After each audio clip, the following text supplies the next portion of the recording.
big-ass lousy aim.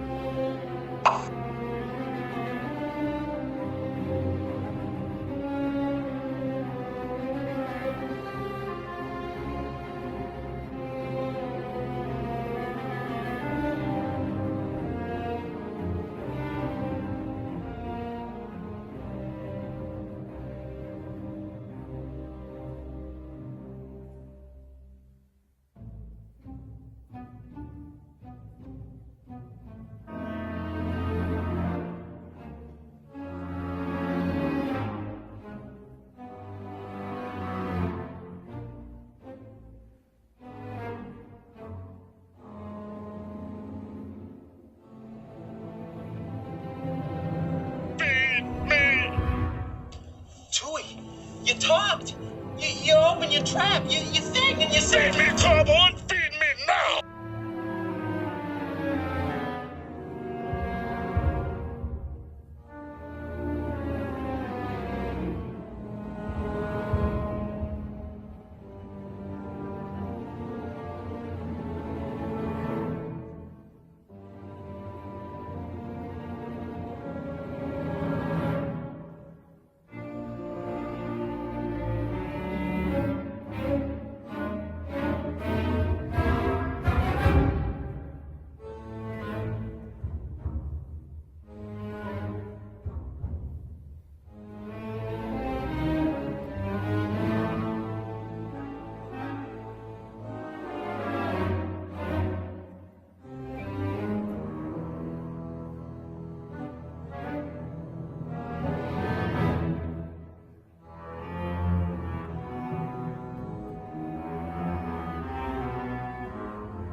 That is a terrible place to bury people.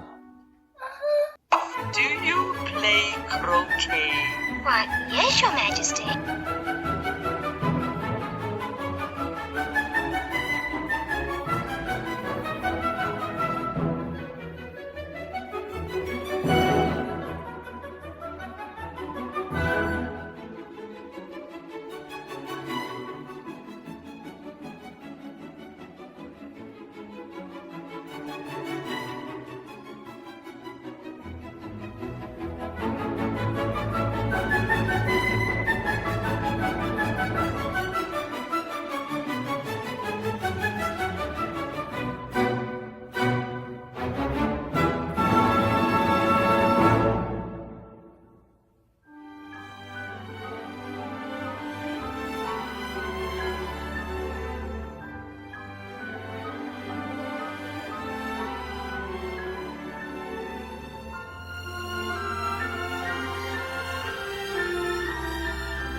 Obviously, right? Yeah, I mean, this guy gets it. it's right there. Well, that's the last we'll see of him.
doubting, dreaming dreams no mortal ever dared to dream before.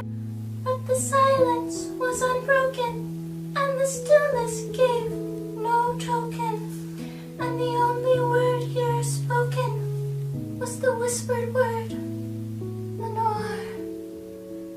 I whispered this, and an echo muttered back the word, Lenore. Merely this, and nothing more.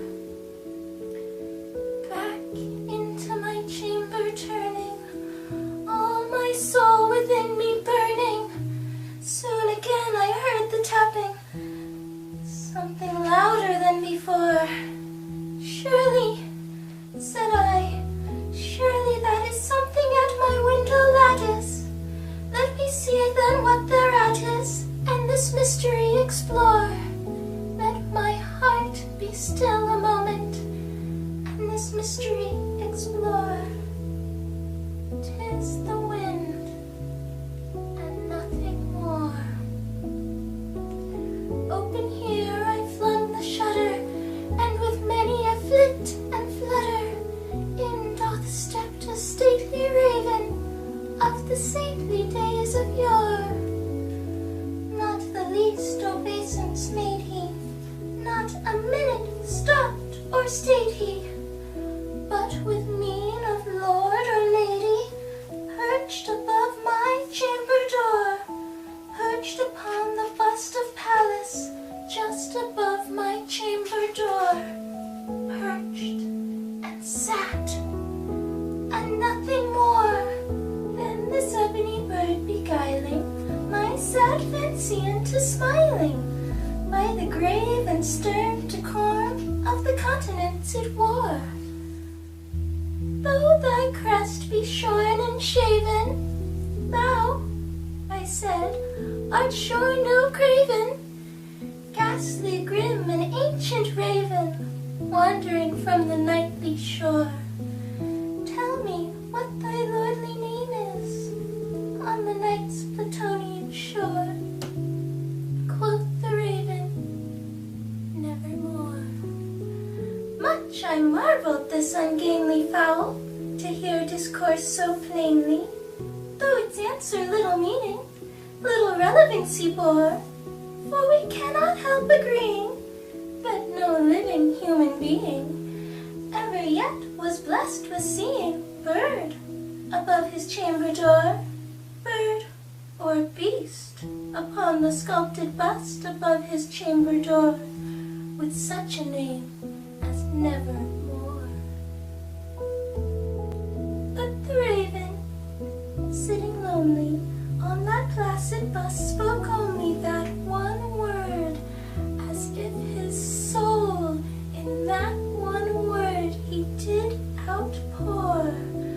Nothing further than he uttered, not a feather then he fluttered, till I scarce then more than muttered, other friends have flown before, on the morrow he will leave me, as my hopes have flown before. Then the bird said nevermore.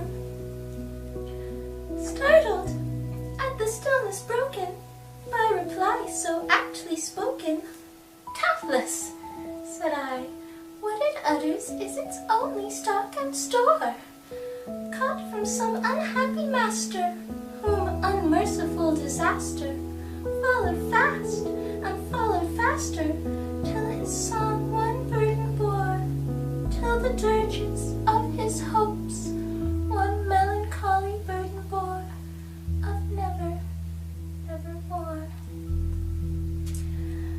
But the raven still beguiling all my fancy into smiling, straight I wheeled a cushioned seat in front of bird and bust and door. Then upon the velvet sinking, I betook myself to linking fancy unto fancy, thinking what this ominous bird of yore meant, what this grim, ungainly, ghastly, gaunt, and ominous bird of yore meant in croaking nevermore. Thus I sat, engaged in guessing, but no syllable expressing, to the fowl whose fiery eyes now burned into my bosom's core. This and more I sat divining, with my head at ease reclining, on the cushion's velvet lining that the lamplight gloated o'er, but whose violet velvet lining the lamplight gloating o'er, she shall press, ah, nevermore. Then methought the air grew denser, perfumed by an unseen censer, swung by seraphim whose footfalls tinkled on the tufted floor. "Wretch," I cried, "thy God hath lent thee by these angels. He sent thee respite, respite, and nepent thee from thy memories of the Lord. Quaff, oh quaff, this fine nepenthe, and forget this lost Lenore. Quoth the raven, nevermore. Prophet, said I, thing of evil, prophet still, if bird or devil, whatever tempter sent, or whatever tempest tossed thee here ashore, desolate, yet all undaunted, on this desert land enchanted, on this home by horror haunted, tell me, truly I implore, is there balm in Gilead? Tell me, I implore. Quoth the raven, nevermore. Prophet, said I, thing of evil, prophet still, if bird or devil, by the heaven that bends above us, by that God we both adore, tell this soul with sorrow laden, if within that distant Eden it shall clasp a sainted maiden, whom the angels name Lenore, clasp a rare and radiant maiden, whom the angels name Lenore. Quoth the raven, nevermore. Be that word our sign of parting, bird or fiend thy squeaked upstarting, get thee back into the tempest and the night's Plutonian shore. Leave no black plume as a token of that lie thy soul hath spoken. Leave my loneliness unbroken, quit the bust above my door. Take thy beak from out my heart, and take thy form from off my door. Quoth the raven, nevermore. And the raven, never flitting, still is sitting on that pallid bust of Pallas just above my chamber door. And his eyes have all the seemings of a demon's that is dreaming, and the lamplight o'er him streaming throws the shadow on the floor, and my soul from out that shadow that lies floating on the floor shall be lifted nevermore. That is the first time I've ever understood that poem.